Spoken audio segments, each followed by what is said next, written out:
Olá, muito boa noite para todo mundo. No Repique da Viola e na Escola Campeira, a comitiva estradeira e festeira do Terra Viva DBO na TV está chegando da zona da fronteira, onde foi buscar um gado afamado e aprender a tocar o rasqueado. E mostra agora aos companheiros e companheiras boiadeiros, nesta reunião novidadeira, o que foi trazido e sabido lá naquele sertão, começando a apresentação com a nossa prosa abrideira do dia. Conforme já foi falado aqui e os companheiros e companheiras boiadeiros têm bem recordação, esta metade abrideira de 2025, recentemente vencida, foi o melhor primeiro semestre da história do setor exportador da nossa carne bovina, tanto em relação ao volume despachado lá para o estrangeiro, quanto pelo faturamento dos frigoríficos brasileiros, né? E repare, amiga pecuarista, que esta conquista, digamos assim, foi conseguida por conta de um forte crescimento na comparação justamente com o período correspondente do ano passado, que até agora ocupava esta posição de destaque no cenário pecuário nacional. E pelo andar do carretão, dá para acreditar que a parte fechadeira do ano presente deve ser ainda melhor do que foi a primeira.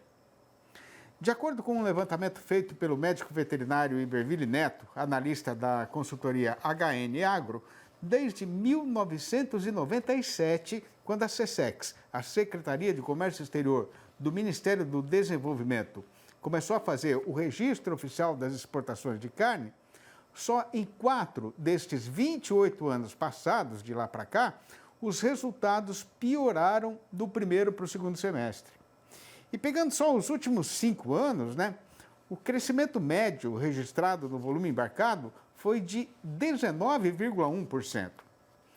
Aí, se esta escrita for mantida agora, o 25 presente pode terminar com 2.830.000 toneladas exportadas, o que representaria um aumento de 11,1% pareando com o 24. Mas a gente pode perfeitamente ser ainda mais otimista, porque alguns países muito importantes, que só recentemente passaram a ser integrantes da lista da nossa freguesia, estão aumentando substanciosamente as suas compras, como é o caso do México, ou estão começando agora a importar, como o Vietnã, que acabou de entrar na relação. E com o reconhecimento internacional do país como área livre de aftosa sem vacinação, outros grandes consumidores também devem abrir a porteira para a carne brasileira, sendo que um dos primeiros deve ser o Japão. Pois então, mesmo sendo certo que não se deve contar com o ovo antes de a galinha botar, mês a mês o 2025 vai ficando cada vez mais perto de ser o melhor ano da história para o nosso setor exportador. A companheira boiadeira brasileira tem perfeita sabedência de que não adianta ter na propriedade genética da melhor procedência se a boiada não tiver também comida de primeira qualidade. Pois então, especialmente para quem está carente de informação a este respeito, a gente anuncia a apresentação da nossa sessão sobre pastagens com o engenheiro agrônomo Felipe Moura, colunista convidado aqui no Terra Viva DBO na TV. E hoje a gente vai saber o que vem a ser o ajuste nutricional do gado para a época da seca. Confira. Você já deve ter percebido uma alteração no padrão de coloração dos pastos agora no Brasil. Na maior parte das regiões, esse padrão mais amarelado está condicionado à falta de chuva. Esse período de seca agora, eu não vou ter mais crescimento dessas forrageiras. Isso significa, então, que eu preciso entender que, a partir desse ponto, todo o meu ajuste do planejamento forrageiro que eu já deva ter feito tem que ser executado. Pastos verdes estão lá nas águas através do processo de fotossíntese, reciclando e extraindo nutrientes da solução do solo e transformando isso em crescimento de pasto, seja de haste, seja de folha. E é lá nas águas que eu preciso ser muito eficiente para colher essa forragem produzida, mas também pensar que eu vou precisar de um aporte de forragem para essa época de seca. Porém, esse tipo de pasto agora está entregando para os animais muito pouca proteína e uma fibra de baixa digestibilidade. Isso significa que o valor nutricional desse pasto agora é baixo. E vale lembrar que quem digere essa fibra no rumen do animal são as bactérias celulolíticas presentes no sistema digestivo. E essa população de bactérias, ela só vai aumentar quanto melhor e maior forem as quantidades de proteína microbiana dentro do rumen. Essas bactérias precisam desse ambiente melhor para que elas se multipliquem e que elas tenham uma maior capacidade para digerir aquela fibra que está presente do pasto consumido pelo animal. Só que se essa fibra, esse pasto é de baixa qualidade, eu não tenho essa proteína microbiana, eu tenho uma redução nessa população e o desempenho do animal é baixo. É por isso que para essas épocas o ajuste da nutrição é importante. Eu fazer com que eu tenha dentro do rumen um aporte dessa proteína vai fazer com que os animais passem a ter algum desempenho. O uso, por exemplo, de sal proteinado, sal ureado, que é uma técnica utilizada nessa época, faz todo sentido, porque agora eu estou dando um aporte externo daquela proteína que o animal não tinha, para melhorar um pouco a digestibilidade desse material de menor qualidade. Então, o que acontece é que eu preciso adequar a época do ano, a nutrição e a categoria animal. O que faz sentido, então, nesse momento, é que seja alocada a esse tipo de pastagens animais com menor exigência nutricional. Vacas prenhas e com score corporal alto, ou seja, vacas gordas, nessa época, são super adequadas para esse tipo de pasto, com esse tipo de suplemento. Então a gente precisa entender que as épocas do ano geram pastos com produção e valor nutricional distintos para a mesma planta forrageira. E eu ajustar a nutrição, mas também a categoria animal correta para cada época, vai fazer com que a sua propriedade seja a mais produtiva possível ao longo do ano inteiro. Com a licença dos companheiros, a gente faz aqui um intervalo ligeiro e volta já. Aguarde. A forte onda de frio que está correndo o chão do sertão, feito uma assombração em boa parte do Brasil, está sendo motivo de grande preocupação para os companheiros e companheiras fazendeiros por várias questões. Sendo que a primeira é a redução da qualidade da pastagem e, consequente, dificuldade de sustentar a boiada na invernada, né? Mas tem outra consumição muito grande e mais frequente do que muita gente imagina, que é a morte do gado por causa da hipotermia, que é justamente a queda da temperatura do corpo do animal a um ponto tal que o seu organismo não consegue mais voltar ao funcionamento normal.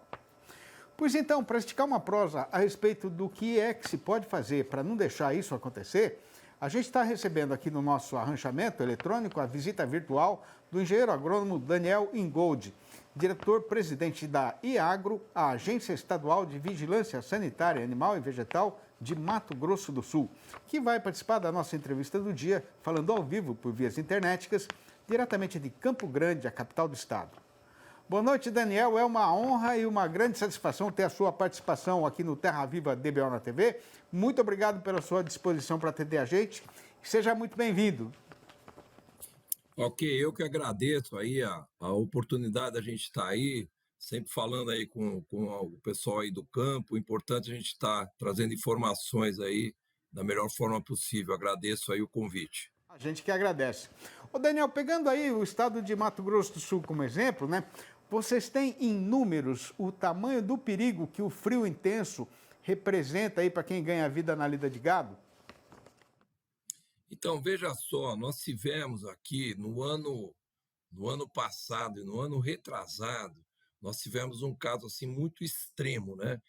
Na realidade, foi um frio, ele foi ocasionado, na realidade, por uma diferença térmica, assim, na questão de algumas horas, nós tivemos uma queda brusca da temperatura.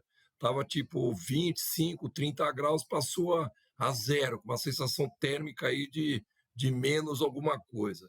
Então, isso ocasionou muitas mortes aqui no ano de 2023 e 2024. Até esse momento presente, aqui em 2025, nós não tivemos nenhuma morte assim oficializada em relação ao nosso órgão de defesa, que é a IAGRO, né? Agora, o que é esse frio intenso, Daniel? A partir de que temperatura, se é que a gente pode falar isso, né? A vida dos animais passa a correr perigo. Então, veja só, primeiro, na realidade, olha, tem até os números aqui, ó. Em 2023, nós perdemos em torno de 3 mil e poucas cabeças. Em 2024, 2.735. Como é que ocorre isso? Na realidade, você tem o animal em campo aberto. Ele não tem naturalmente a proteção natural de um capão de mato, enfim, e ele, associado a isso, ele tem uma condição corporal desfavorável. Ou seja, se é um animal que tá magro, então ele vai sentir assim esse frio de uma forma extremamente brutal. E associado a isso tem um vento. Então, quando você tem um vento frio pegando e o animal não tem onde ele se aguardar em cima de um capão de mato, alguma coisa, que a situação ocorre de uma forma extrema. Então, e fora isso, a amplitude térmica está 25, 30 graus e desce para 5 graus, assim, no espaço de tipo 8 a 10 horas. Então, aí que a gente teve esses problemas que são gravíssimos que ocorreram aí, mais uma vez, no ano de 2023 e no ano de 2024. Esses dados que eu trago são oficiais, são o que foram informados para a Iagro. Me parece que eles são até um pouquinho superior, porque talvez são dados que não foram informados para a Iagro, e eu posso só informar o dado que é oficial, né? Agora, dá para recuperar um animal que tenha passado aí por sofrimento por causa de frio intenso, Daniel? Olha, dá para recuperar, né? O que o pessoal faz, né? Eles pegam, tem até vídeos ali na internet, colocando, o pessoal faz um fogo, os animais em volta, enfim, tem toda aquele tentativa de você evitar aquela morte maior. Mas, por exemplo, em uma fazenda, no ano de 2023, em uma fazenda, lá no meio do Pantanal, nós tivemos uma morte de 386 animais. Mas também olha a condição, um campo aberto, água que tinha chovido, então ele estava com o pé molhado, quer dizer, o animal estava com um palmo de água no pé, com frio intenso e um vento fortíssimo, então, e sem nenhum lugar para ele se proteger. Então a gente recomenda que tome cuidado, porque nós estamos numa época de mudança climática, então essa amplitude térmica ela é largamente conhecida aqui. Nós temos aqui amplitude térmica bastante expressiva aqui no estado do Mato Grosso do Sul. Agora, em relação a essa questão da nutrição da boiada que você falou, né, Daniel? Nessa época que a gente está agora, que é a estação mais seca do ano, naturalmente o pasto perde qualidade, né? O que é que o pecuarista pode fazer para diminuir o risco de hipotermia na sua boiada? Então, aí o que a gente recomenda? Primeiro, o pecuarista está ciente que existe esse problema e não pode deixar o gado aí em campo aberto, entendeu? Segunda coisa, vamos dizer, ter uma suplementação básica ali no animal que está mais eficiente em estado corporal, que vai evitar que ele tenha essas consequências em relação ao frio. Eu acho que basicamente é isso, estar atento e entender, acho que o pecuarista tem que entender que nós estamos numa época de mudança climática. Então, essas oscilações fortíssimas, elas vão ocorrer cada vez mais forte. Então, é importante entender isso. Tanto que nós não tivemos nenhum caso agora. Então, associado aos anos 2023, 2024, secas intensas, igual você falou agora, falta de pastagem, já o animal já está depauperado. 2025, nós tivemos chuvas mais regulares. Então, se olhar a situação geral, está verde, as pastagens estão verdes, tem forragem. Então, os animais, de certa forma, estão mais bem nutridos. Então, vamos torcer para que não ocorra nenhum caso, né? Ô, Daniel, rapidamente, assim, para a gente terminar, né? O nosso tempo já está meio em cima. Que tipo de abrigos o fazendeiro precisaria ter na propriedade para ajudar a proteger o gado do frio? Olha, o abrigo que tem é um abrigo natural, né? É não deixar o gado num campo aberto. Vamos supor, tem muitas passagens que já tem, vamos dizer, aquela área de aquele capãozinho de mato, que já tenha, entendeu? Num caso extremo é um galpão, né? Mas eu acho que numa coisa, você pegar uma realidade pantanal, você não pode deixar ele num largo, numa área que é sujeita, vamos dizer, aqueles ventos eu falo que o Pantanal, o maior frio que eu já passei na minha vida foi dentro do Pantanal. Quando pega aquele vento ali realmente congelante, entendeu?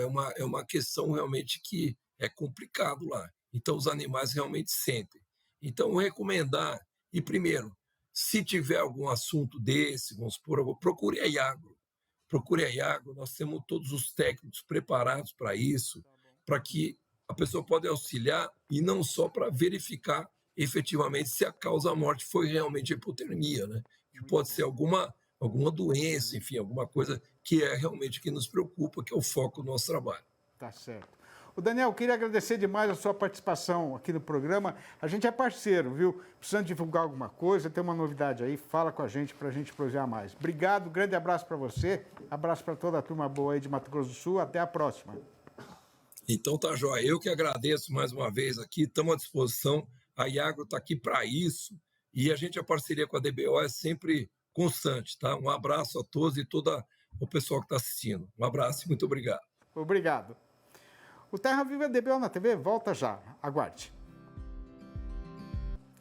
Depois de padecer por anos seguidos debaixo de graves problemas climáticos que provocaram uma forte redução no tamanho do seu rebanho, a Austrália, que é o segundo maior exportador mundial de carne bovina, atrás só do Brasil, agora já conseguiu aumentar de novo a sua produção de carne e recuperar a sua posição no mercado internacional.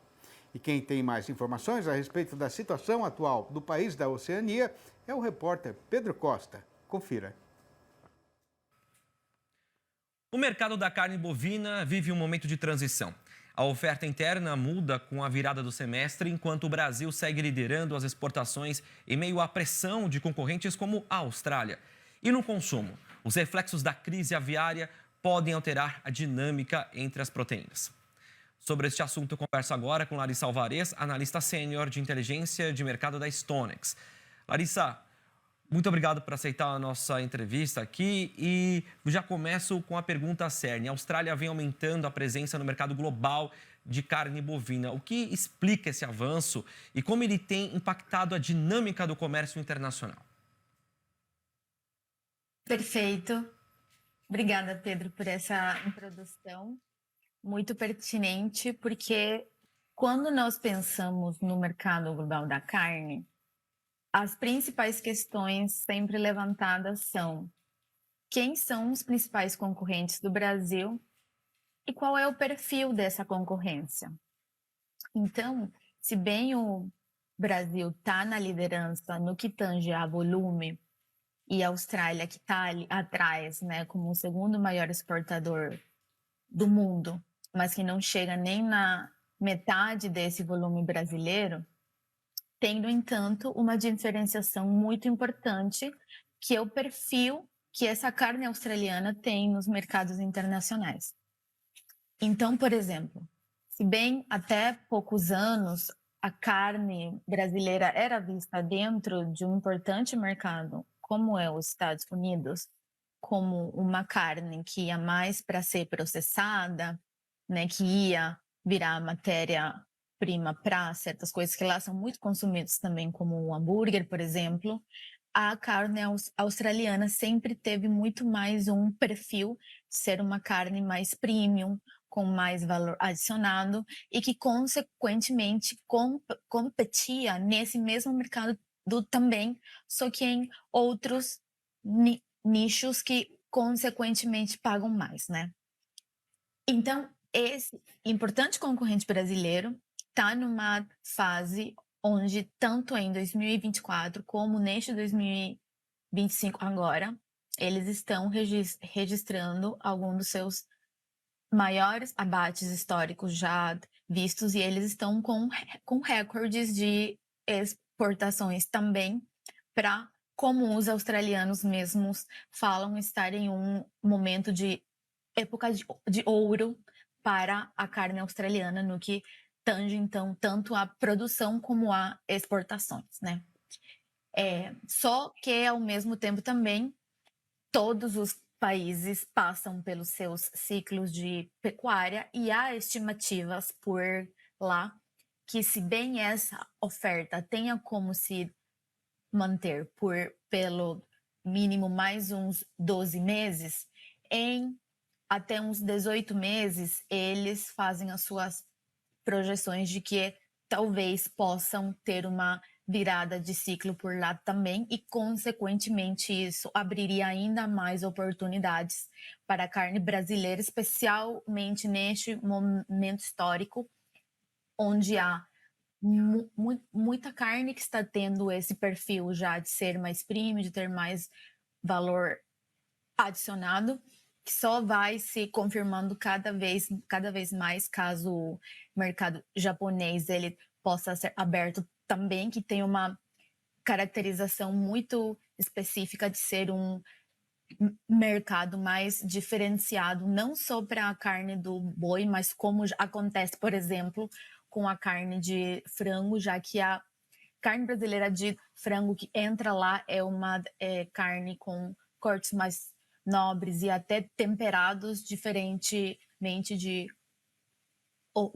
outros países que têm a preferência por outros tipos de corte que são mais simples. Perfeito. Larissa, agora aqui no Brasil, né, voltando para a nossa situação, né, depois dessa leitura no mercado australiano, a gente vê uma possível virada de ciclo agora do mercado de carne bovina neste momento. Qual que é a leitura que vocês têm em relação a isso? Perfeito. É uma muito boa pergunta, porque um dos principais parâmetros que costuma se observar é o quanto de abate de fêmeas que é observado. E o que nós vemos desde o ano passado, que foi recorde histórico em abate de fêmeas e que vem se estendendo por este 2025 agora, é que esse sempre costuma ser, então, um dos primeiros e principais parâmetros, né? No entanto, não é somente isso o que vai ditar que essa virada de ciclo efetivamente possa já estar acontecendo, já que no que tange, por exemplo, ao mercado de reposição, um outro importante fator também é ver o quanto que esses preços vão ficando mais caros e até o momento, tanto o ágio, né, como a relação de troca indicam que há níveis bastante similares ao que nós já vínhamos observando no ano passado e há estados que, inclusive, estão com uma situação até mais vantajosa do que neste mesmo momento do ano passado, né? Então, temos uma expectativa, assim, de que essa virada de ciclo, ela esteja próxima, né? Só que até o momento no que tange, então, ao mercado de reposição, isso não vem acontecendo ainda, né? Perfeito. Larissa, muito obrigado pela sua participação, sobre as explicações acerca do nosso mercado, essa leitura. E seja sempre muito bem-vinda aqui no Terra Viva. Obrigado mais uma vez pela entrevista. Obrigado, Pedro. Grande prazer. Prazer é todo nosso. Você pode rever essa entrevista também no nosso YouTube, além disso, no nosso aplicativo Newco Play. E para os companheiros e companheiras pecuaristas de outros sertões fora aqui do nosso chão paulista, a gente faz a recordação de que o dia 9 de julho é feriado aqui no estado de São Paulo. E por conta disso, a gente vai ficar devendo o noticiário e o nosso comentário a respeito do boi gordo e da variação da sua cotação. Pois então, para arrematar esta função, falta só fazer a recitação do versinho do dia. Vai ouvindo. Eu tenho um cavalo gateado de andar balanceado que é para passear no povoado de domingo e feriado. Mas se eu precisar sair em dia de semana, faço a viagem na égua polconiana de pelagem pura, que é maciosa no troteado e formosa na figura. Na lida cotidiana, com o gado, o recomendado é usar aquela besta ruana, que eu mesmo apartei e amancei de sela. Mas a rainha da minha tropa, a mais bela e faceira dos meus animais, é a mula preta machadeira, que é famosa daqui até lá na Europa. Essas prosinhas versejadas que a gente recita aqui todo dia no arremate da nossa apresentação estão publicadas na minha série Versinhos de Caipira, formada por 4 livros diferentes que juntos somam mais de 800 trovinhas inspiradas na lida e na vida do nosso povo dos muitos sertões brasileiros. Se alguém quiser saber como fazer para comprar um exemplar ou logo os 4 da coleção inteira, pode ligar diretamente para mim no telefone 11 98 224 1807.